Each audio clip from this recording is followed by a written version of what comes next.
बंधुगण DM good health tips आपण मानक स्वागत करुच्ची। आज वीडियो देखिपे जे सकाळु योग करने केते उपकारी शरीर पाई मन पाई एवं दिनटा केमते भलरे कटिबो एटा करले बहुत दिनटा भलरे कटिबो। देखिपे बर्तमान सूर्य नमस्कार करुच्ची। सूर्य नमस्कार गले देखिए गोटे शांत परिवेश बाम पटे अच्छी नदी अच्छी नेचुरल जगह आउ बॉडी फिट रखापी हेले सूर्य नमस्कार बहुत जरूरी अटे शरीर पे। सकाल सुंदर पवन एवं सुंदर परिवेश रे योग करने केते उपकारी आपण मैंने देखी पड़े। सूर्य नमस्कार चली मुझे बेसी समय करनी सूर्य नमस्कार 3 थर सूर्य नमस्कार करुच्ची। तापर मु किछि सूक्ष्म योग व्यायाम किछि करी। प्रथम शोल्डर पाई बेक पाई मु किछि योगासन करुच्ची। साइड रे कान को लगे डाहाण पट लगे होची। तापर श्वास छाड़ी पुणी डाहाण पट कान बाम पट कांधे लगे अल्टरनेट बेक पुणी आगू पछू हम।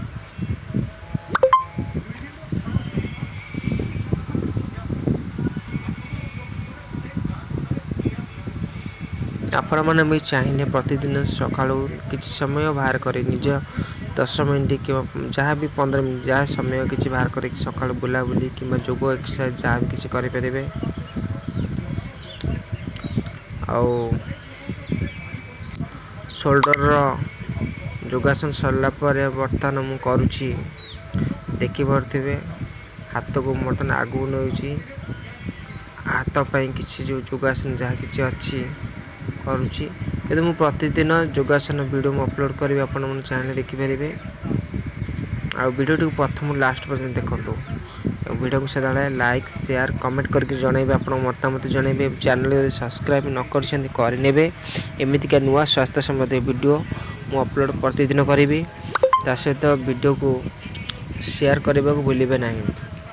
देखि पारथिबे योग करने द्वारा देखिए शरीर में केते परिवर्तन आसुची।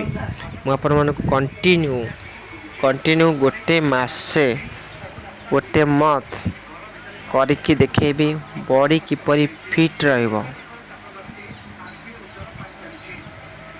जेहेतु मु आज कम समय पर योगासन करेछि तो से कम समय भितर जहाँ भी किसी योगासन अच्छी मु आपण मानक देखाइबी।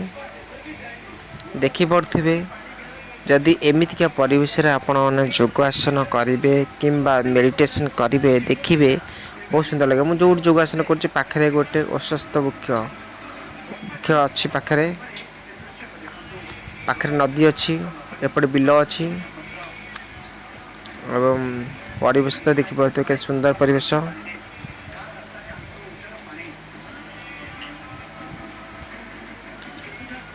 योग आसन केवल ना कि आम केवल शरीर को सुस्थ रखे यह हूँ जीवन बंचार गोटे कला।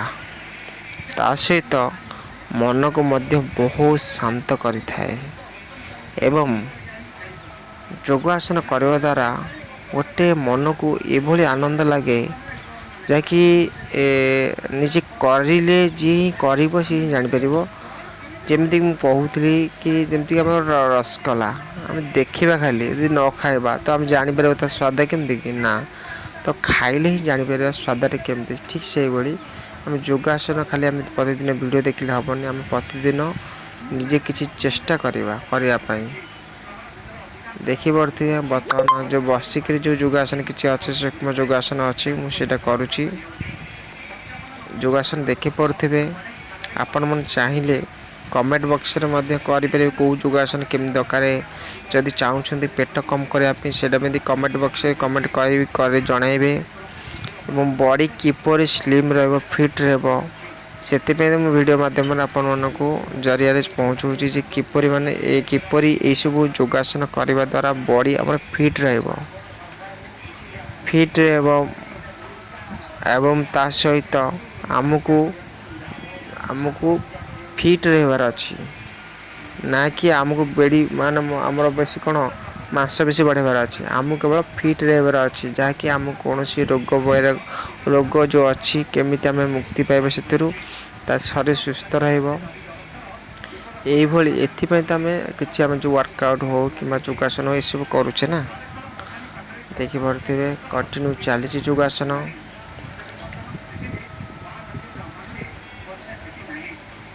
ଯୋଗାସନ ଯଦି ଆମେ ବେଶୀ ନୁହେଁ, ଅତି କମ୍ରେ 2-3ଟି ଯଦି ଆମେ ଆସନ କରିବେ 2 ମିନିଟ୍ ଟିକେ ନହେଲା, ଦେଖିବେ ବହୁତ ଆମକୁ ଲାଭ ଦେବ। ଏବଂ ଦେଖନ୍ତୁ ସବୁବେଳେ ଚେଷ୍ଟା କରନ୍ତୁ।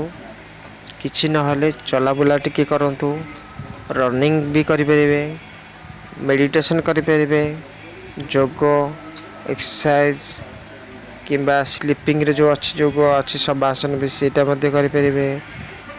ଆଉ ନାହିଁ ତ ସକାଳୁ କିଛି ଖେଳାଖେଳି ମଧ୍ୟ କରିପାରିବେ।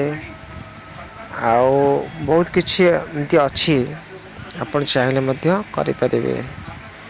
ମୁଁ ଭିଡ଼ିଓରେ ତ ବହୁତ ଭିଡ଼ିଓ ଦେଖିପାରୁଥିବେ। ମୁଁ କିଛି ଉପକାରିତା ବିଷୟରେ ଖାଲି କହିଛି, ଯେମିତିକି କୌଣସି ଖାଦ୍ୟ ଉପକାରିତା ବିଷୟରେ। କାହିଁ ମୁଁ ଫିଜିକାଲ୍ ୱାର୍କଆଉଟ୍ ଦେଖାଉଛି। ଫିଜିକାଲ୍ ୱାର୍କଆଉଟ୍ ଏଥିପାଇଁ ମୁଁ ଦେଖାଉଛି, ଆପଣମାନେ ଚାହିଁଲେ ଏସବୁ ଭିଡ଼ିଓ ଦେଖିବା ଦ୍ୱାରା ଆପଣ ମଧ୍ୟ କିଛି କରିବେ, ତ ମୁଁ ଭାବିବି କି ନାହିଁ କିଛି ଉପକାରିତା ଆପଣମାନେ ଉଠାଇ ପାରୁଛନ୍ତି ଏ ଭିଡ଼ିଓ ମାଧ୍ୟମରେ। ତା ସହିତ ଭିଡ଼ିଓ ଆଉ ଗୋଟେ କରିବାର ମଧ୍ୟ କାରଣ ଅଛି, ଯାହାକି ମୁଁ ତ ପ୍ରତିଦିନ ଯୋଗଟି କରେ, ଏକ୍ସରସାଇଜ୍ କରେ। ମୁଁ କିଛି ଯଦି ମୁଁ ଆଗରୁ 2 ଘଣ୍ଟା କରୁଥିଲି, ବର୍ତ୍ତମାନ ଏବେ ସମୟ ଅଭାବରୁ ମୁଁ କମ୍ ସମୟ କରୁଛି। କିନ୍ତୁ ମୋତେ ଯଦି ସମୟ ନ ମିଳେ ତଥାପି ମିନିମମ୍ ମୋତେ 15 ମିନିଟ୍ 10 ମିନିଟ୍ ମୁଁ ଟାଇମ୍ ବାହାର କରି ଯାହା ବି କିଛି କରେ, ଧ୍ୟାନ ହେଉ କିମ୍ବା ଯୋଗାସନ ହେଉ ଏକ୍ସରସାଇଜ୍ ହେଉ ଯାହା ବି କିଛି କରେ। କିନ୍ତୁ ଯୋଗ କରିବା ଦ୍ୱାରା ତ ଆପଣଙ୍କ କ'ଣ ହେବ ନା, ଯେଉଁ ଏଜ୍ ଆପଣ ଯଦି ଏଜ୍ ଥିବ 30 ବର୍ଷ, ତ ଆପଣ ଦେଖାଯିବେ କେତେ ମିନିମମ୍ 10 ବର୍ଷ କମ୍ ଦେଖାଯିବେ, ମାନେ ମିନିମମ୍ 20 ବର୍ଷ ଦେଖାଯିବେ। ଆଉ ଯୋଗାସନ କରିବା ଦ୍ୱାରା ଆମର ବଡ଼ି ଫିଟ୍ ରହିବା ସହିତ ତା ସହିତ ଆମର କ'ଣ ନା ଆମର ବଡ଼ି ସ୍ଲିମ୍ ରହିବା ସହିତ ବିଭିନ୍ନ ପ୍ରକାରର ଯେଉଁ ରୋଗ ଆଜିକାଲି ବର୍ତ୍ତମାନ ବ୍ୟାପୁଛି ସେଥିରୁ ଆମେ ମୁକ୍ତି ପାଇପାରିବା। ଏବଂ ଆଉ ଦେଖିପାରୁଥିବେ ବର୍ତ୍ତମାନ ଯୋଗାସନ ଚାଲିଛି, ଏପର୍ଯ୍ୟନ୍ତ ମୁଁ କରୁଛି। ଆଉ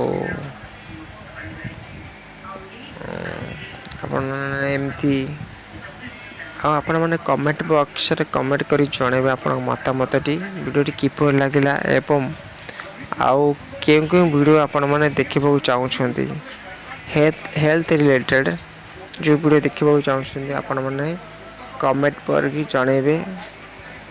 ଆଉ ଅଧିକ ମାତ୍ରାରେ ସେୟାର କରିବାକୁ ଭୁଲିବେ ନାହିଁ।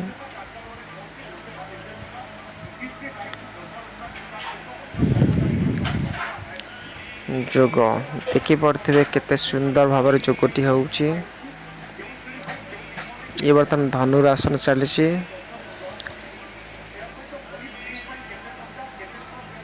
ଯେଉଁମାନଙ୍କର ପେଟ କମ୍ କରିବାକୁ ଚାହୁଁଛ, ତ ଏଇ ଯେଉଁ ବର୍ତ୍ତମାନ କରୁଛି ଯୋଗଟି, ଏଇକୁ ମିନିମମ୍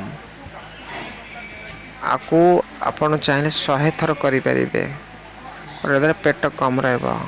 ନାଇଁ ଯଦି ଚାହିଁବେ 20 ଥର 10 ଥର 15 ଥର 30 ଥର ଆପଣଙ୍କ ଶକ୍ତି ଅନୁସାରେ ଚାହିଁଲେ କରିପାରିବେ, ବାଧ୍ୟ ନାହିଁ।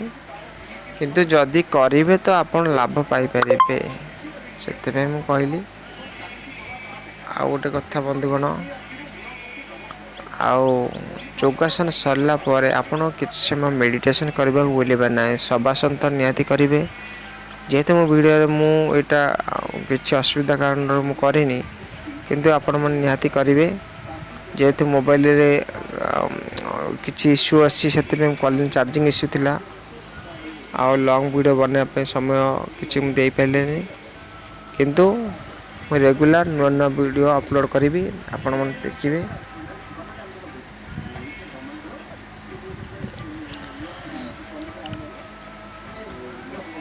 ଯଦି ଏଇଭଳି ପରିବେଶରେ ଆପଣମାନେ ଯୋଗ କରିବେ, ଘରେ ଭିତରେ କରିବା ଏବଂ ବାହାରେ କରିବା ଭିତରେ କେତେ ଫରକ, ଆପଣମାନେ ଗୋଟେ ଦିନ ବାହାରେ ଆସିକି କରନ୍ତୁ ଆଉ ଗୋଟେ ଦିନ ଘର ଭିତରେ କରନ୍ତୁ, ଦେଖିପାରିବେ କେତେ ଫରକ ଅଛି।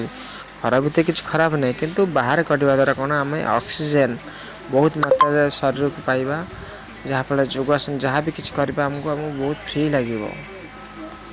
ଘର ଭିତରେ ତ ଯଦି କିଛି ବର୍ଷା ବାହାର କିଛି ହେଲେ ସେଇଟା ଘର ଭିତରେ କରିବ, ସେଇଟା ଅଲଗା କଥା। ଯଦି ବାହାର ଜଳବାୟୁ ଠିକ୍ଠାକ୍ ଅଛି, କିଛି ଅସୁବିଧା ନାହିଁ, ଆପଣ ଚାହିଁବେ କରିଲେ ବହୁତ ଆପଣ ଲାଭ ପାଇପାରିବେ। ବନ୍ଧୁଗଣ ରହୁଛି। ଜୟ ଜଗନ୍ନାଥ। ଆଗାମୀ ଭିଡ଼ିଓରେ ଦେଖା ହେବା। ଜୟ ଜଗନ୍ନାଥ।